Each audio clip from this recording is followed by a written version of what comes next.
My name's Rachel.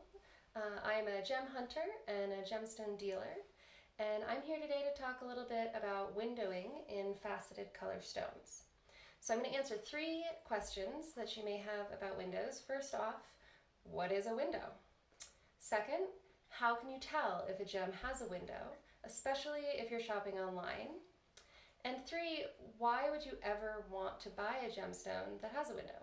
And you might be surprised, but there are a couple of very good reasons that you might choose to purchase a gem with a window. So let's jump right in. So simply put, a window is any place in a gem that the light passes through the stone instead of being reflected back to your eye.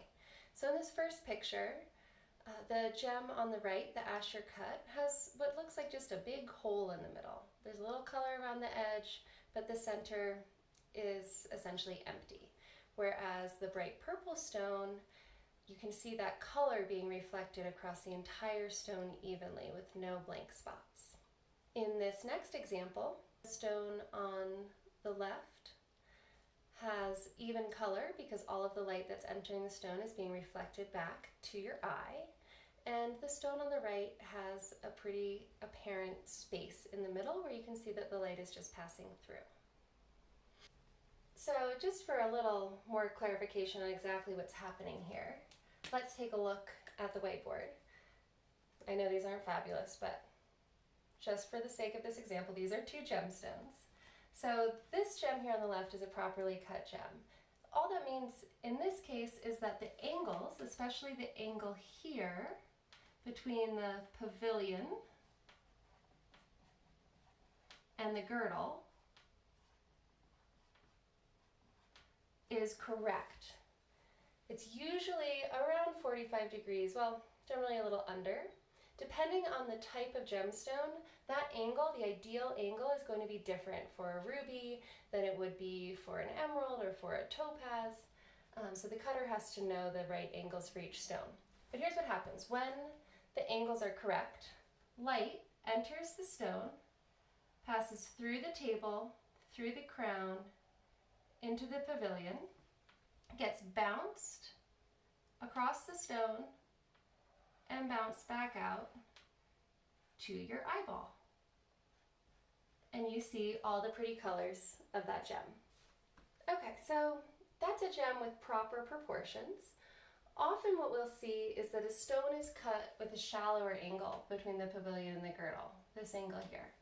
So what happens now, the light comes in, hits the edge of the stone, and gets reflected right out the bottom. It just essentially passes straight through the stone. It's leaving it a slightly different angle, but your eye is up here,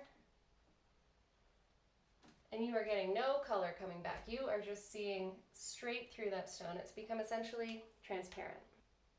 And that is when you end up with a window.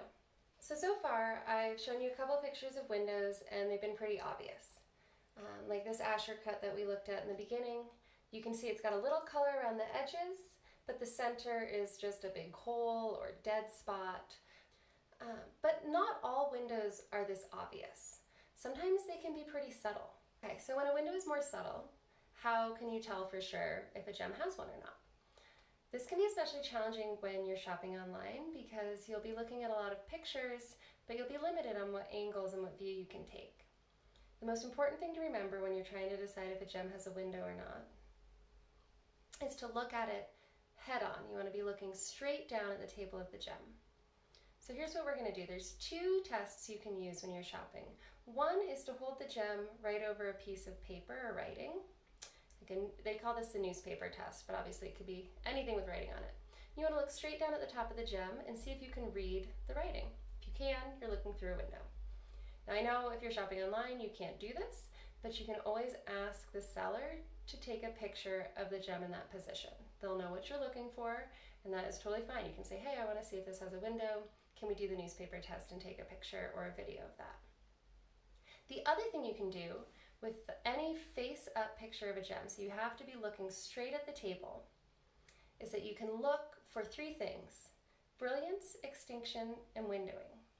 So I'm going to show you an example. Let's go back to those 3 stones that all have more subtle windows. Don't look for the window. Okay, look at all three stones, and I want you to look for the places that have the best color in each stone. Okay, do you think you know? I'm going to show you where I think the best color in each stone is. Okay, so the arrows are pointing towards the best color.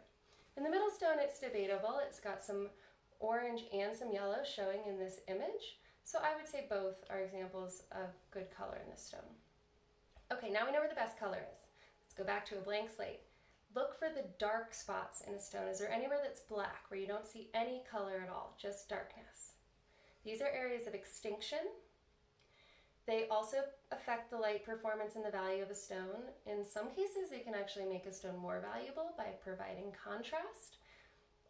But we'll talk about that in much greater detail in another video. Okay, have you found the dark spots in all the stones? Here's where I think they are. And now this one might be a little tricky, because that middle stone, you might have been tempted to say that that space in the middle was a dark spot. That's actually the window, because that stone is on a dark background. So let's go back to the clean slate one more time. Okay, you know where the good color is, you know where the dark spots are. Now look at the stone and see if there's anything left. Are there any other spots? These would be light spots, white spots, transparent places in the stone. Anything that's not extinction, which looks black, or good color, which we picked out a few minutes ago. If there's anything left, you've got some kind of a window.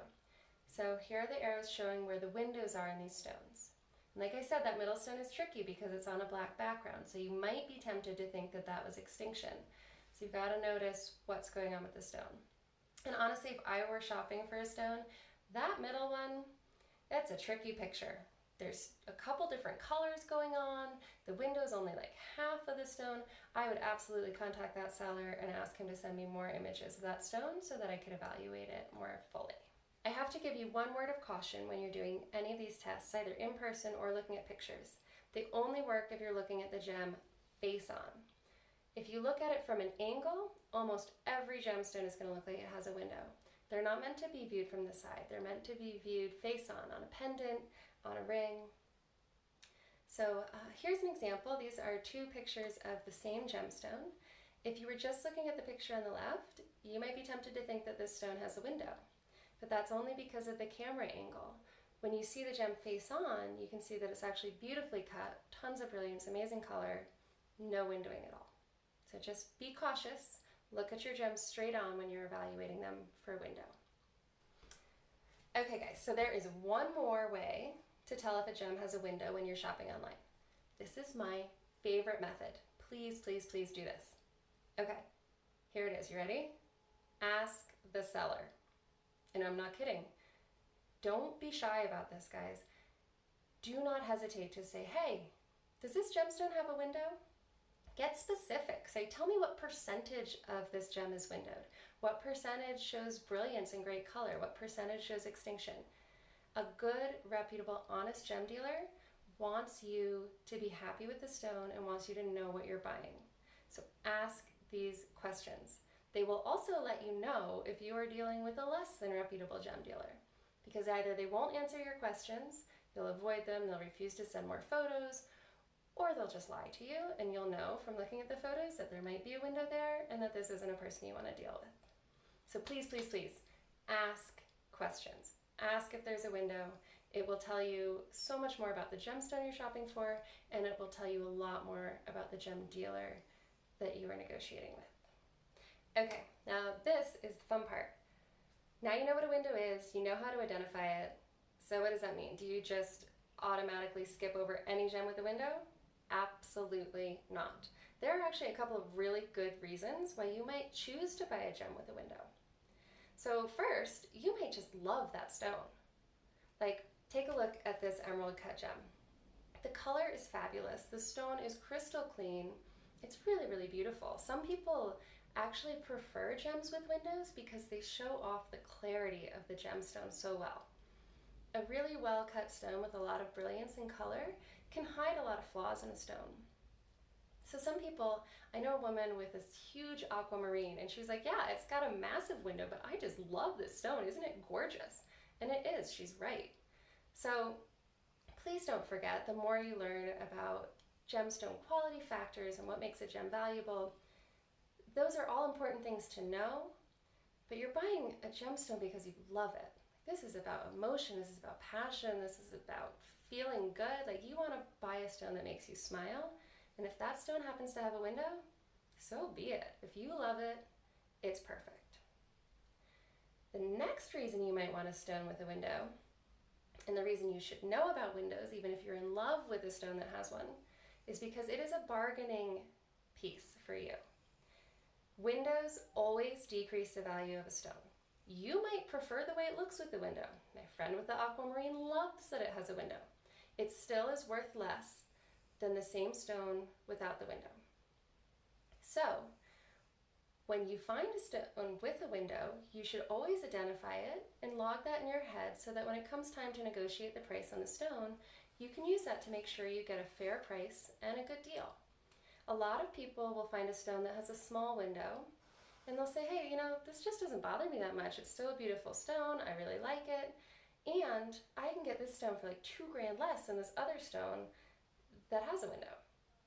So depending on what you're looking for and what you want, you might actually look for stones that have a small flaw that's hardly noticeable, this slight window, because it won't bother you and you can get a great price on an otherwise really expensive gemstone. There are also those of you who will be driven crazy by any amount of windowing in a gem, and I beg you, do not buy a gem with a window. You will find yourself tempted. You'll be like, gosh, it's such a good deal. But if you look at it and you're like, kind of bothers me, but it's not that bad, do not talk yourself into it. If it bothers you now, in 5 years, you are going to hate it. So really get honest with yourself about what you want and what you're looking for. Either you want a perfectly cut gem with no windowing, and you understand that you're going to have to pay more for that stone, or you really truly are okay with having a slight window or even a big window, and you buy the stone that you love and you get a good price. Totally up to you. You have to decide what your own preferences and style is. Guys, if you found this video helpful, please subscribe to my channel. I'm going to be putting out a lot more videos on all the different features of gemstones that make them beautiful and valuable, and all the features that you can use to negotiate good prices. We're going to talk about light performance more, we'll talk about cutting, we'll talk about inclusions and color and the whole kit and caboodle. In the meantime, if you are shopping for gemstones and would like help comparing two different gems, sometimes you're out there looking and you're like, man, these two gems are beautiful, but one is twice as much as the other and you don't understand why. I have created a fabulous tool to help you evaluate the two gems and figure out what features of each gem are contributing to that difference in value. So just click the link below if you want. This is a totally free worksheet. It is super, super detailed. It might be too detailed, in which case just come back to the channel and I'm going to go through each of those features in these videos and explain them. But in the meantime, I think this is a great resource if you're shopping for gems. It'll really help you break down a stone and not only figure out why it's priced the way it is, but where the little tiny subtle flaws are that you can use to negotiate. So if you're looking to get a great deal on a beautiful gem, please check out this free worksheet. I think you're really going to like it. All right, guys. Thank you. See you soon.